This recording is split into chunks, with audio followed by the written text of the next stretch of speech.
an awesome player to watch. Yes. Very good at hockey. The best, probably. We will be seeing each other a lot. Yeah, Boston and Montreal play against each other often. Roz, you gotta see this. He's like a huge movie star. Are there any gay hockey players? None that have said it publicly.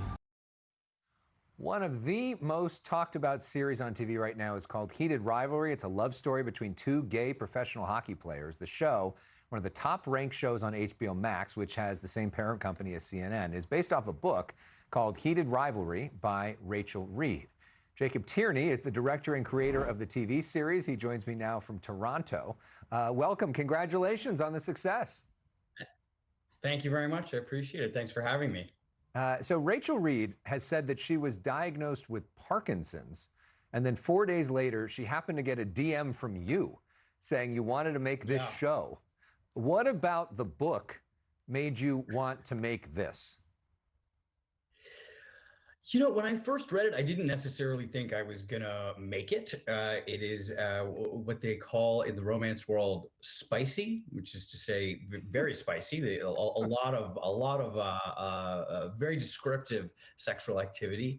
But I really did. I fell in love with Shane and Ilya. I think like a lot of the fans out there of the book and now of the show have. Like, there's something very compelling and very endlessly watchable about this couple.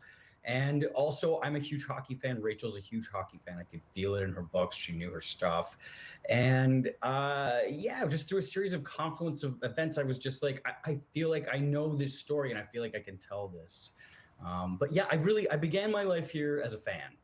I'm a fan like the others. And Rachel must have been overwhelmed at the timing of all this.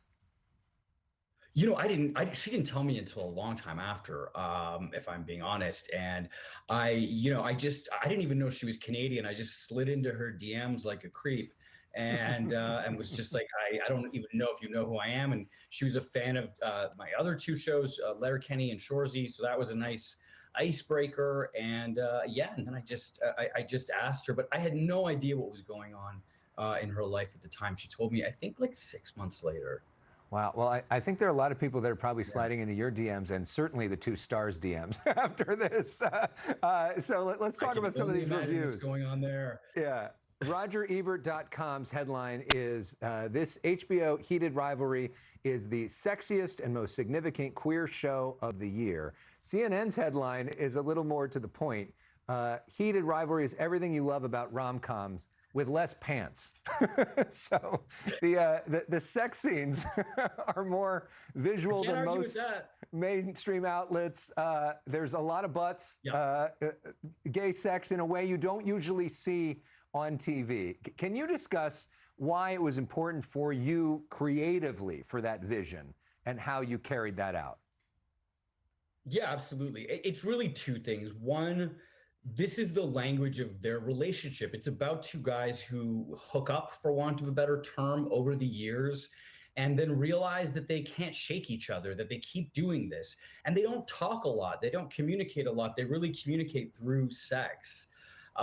It's also a very fundamental part of this book and this genre, and it's what the fans like about it. And frankly, so do I. It's a you know, for want of a better term, it's a horny story. And I think that it's fun to see that on TV. I don't think we get a lot of that. Yeah, and so clearly there's a lot of people online that are thirsting over it, and that are yearning for that. But also on a serious note, I think there's a lot of people, especially in the LGBTQ community, who feel seen by this in a way that they don't usually. What's been the response like for you? What are you hearing from people? I mean, it's been overwhelmingly positive. It's very nice. It's a really, the community around the book that we're so lucky has transferred over to the show is very generous, very enthusiastic. Maybe a little bit thirsty. Maybe that's a correct assessment. But definitely very kind. They've been so nice to my actors, which is truly all I care about, actually. And the reaction feels really nice. And the reaction from queer people, which is very special. I think you're right. What we don't get to do a lot in popular culture is have sex. And if we do, we're often punished for it narrative storytelling kind of way. So I think it's nice for people to see two people who want to be having sex on TV. That's been the response from the queer community, who I think was less familiar with the book or the source material than a lot of the women that read this material are. It's been really special. And do you think part of that lack of communication and really communicating through sex is sort of typical for people that are in the closet, that are maybe uncomfortable talking, but that's their way of talking? I mean, I think it's typical of men. So I think it's compounded when you're in the closet. But when you're two men in a relationship, particularly two young men, communication's not. Maybe I'm just speaking for myself as a gay man. It's not amazing. So I think that there's a lot of truth to. It's easier for them to communicate with their bodies than it is for them to be like the sex in the show, particularly in the first few episodes, is when they're at their most vulnerable with each other. They can't be vulnerable. They're too kind of tied up in, I think, their careers and in their ideas of what they're supposed to be to connect outside of the bedroom. Yeah, well, congratulations. I think 3 episodes have been released. There's more to come. Yeah. We look forward to Friday on HBO Max. Yeah. Hopefully another season next year. We're especially loving the blonde hair. So nicely done on that as well.